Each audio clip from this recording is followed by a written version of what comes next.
आज इस वीडियो में हम रूल ऑफ 72 के बारे में बात करेंगे। रूल ऑफ 72 का इस्तेमाल आप तब कर सकते हैं जब आपको अपने इन्वेस्टमेंट्स पर कंपाउंडिंग रिटर्न्स मिलते हैं। कंपाउंडिंग रिटर्न्स यानी जो रिटर्न्स या इंटरेस्ट आपको मिलता है वो आप अपनी इन्वेस्टमेंट से निकालते नहीं मगर री इन्वेस्ट हो जाते हैं आपके ओरिजिनल इन्वेस्टमेंट अमाउंट के साथ। तो ऐसे रिटर्न्स को हम कंपाउंडिंग रिटर्न्स कहते हैं। तो यदि इस सिचुएशन में आपको अपनी इन्वेस्टमेंट पर मिलने वाले कंपाउंडेड रिटर्न्स के बारे में पता है, उसकी वैल्यू पता है, तो इस वैल्यू की मदद से और रूल ऑफ 72 का इस्तेमाल कर आप ये निकाल सकते हैं कि कितने दिनों में आपकी इन्वेस्टमेंट डबल हो जाएगी। तो ये थंब रूल ऑफ 72 ये है कि जब मैं 72 को अपने इन्वेस्टमेंट्स पर मिलने वाले कंपाउंड एनुअल ग्रोथ रेट से डिवाइड करती हूँ तो मुझे पता पड़ता है कि कितने समय में मेरे इन्वेस्टमेंट्स डबल हो जाएंगे। उदाहरण के तौर पर मान लीजिए मुझे अपने इन्वेस्टमेंट से 8% का कंपाउंड एनुअल ग्रोथ रेट मिल रहा है। तो जब मैं 72 को 8 से डिवाइड करती हूँ तो मुझे 9 सालों की वैल्यू मिलती है। तो इसका अर्थ ये है कि मेरी इन्वेस्टमेंट 9 सालों में डबल हो जाएगी। ध्यान में रखने वाली बात यह है कि मैं 72 को परसेंटेज फिगर से डिवाइड कर रही हूँ, यानी मेरे इन्वेस्टमेंट्स पर मुझे 8% का कंपाउंड एनुअल ग्रोथ रेट मिल रहा है। तो मैं 72 को 8 से डिवाइड करूँगी, ना कि 0.08 से। ये जो रूल ऑफ 72 है ये एक शॉर्टकट है जो हमें अप्रॉक्सीमेट वैल्यू देता है।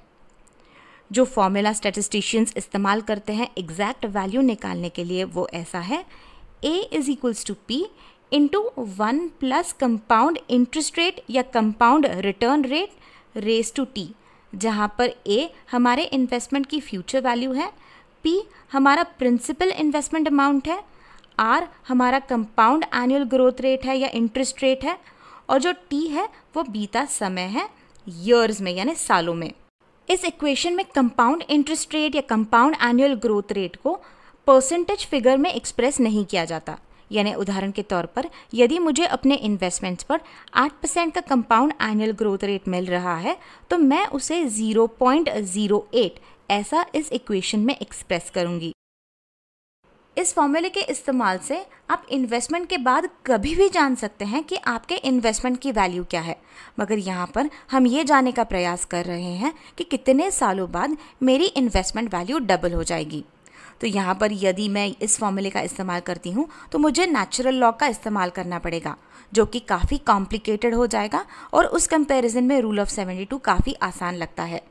आइए एक उदाहरण देखते हैं जिससे हम समझ पाएंगे कि किस तरीके से रूल ऑफ 72 हमें ऑलमोस्ट एक्यूरेट रिजल्ट्स देता है बिना कॉम्प्लिकेटेड कैलकुलेशंस के। तो यदि मैं ये जानना चाहती हूँ कि कितने सालों में मेरी इन्वेस्टमेंट डबल हो जाएगी अगर मुझे अपने इन्वेस्टमेंट्स 8% का कंपाउंडेड एनुअल ग्रोथ रेट दे रहे हैं, तो इस फॉर्मूले के इस्तेमाल से मुझे 9.006 सालों की वैल्यू मिलती है। अब ये एग्जैक्ट वैल्यू है और ये वैल्यू ऑलमोस्ट सेम है उस वैल्यू से जो हमने रूल ऑफ 72 के इस्तेमाल से कुछ देर पहले कैलकुलेट की। तो ये उदाहरण दर्शाता है कि किस तरीके से रूल ऑफ 72 हमें रिलायबल रिजल्ट्स देता है।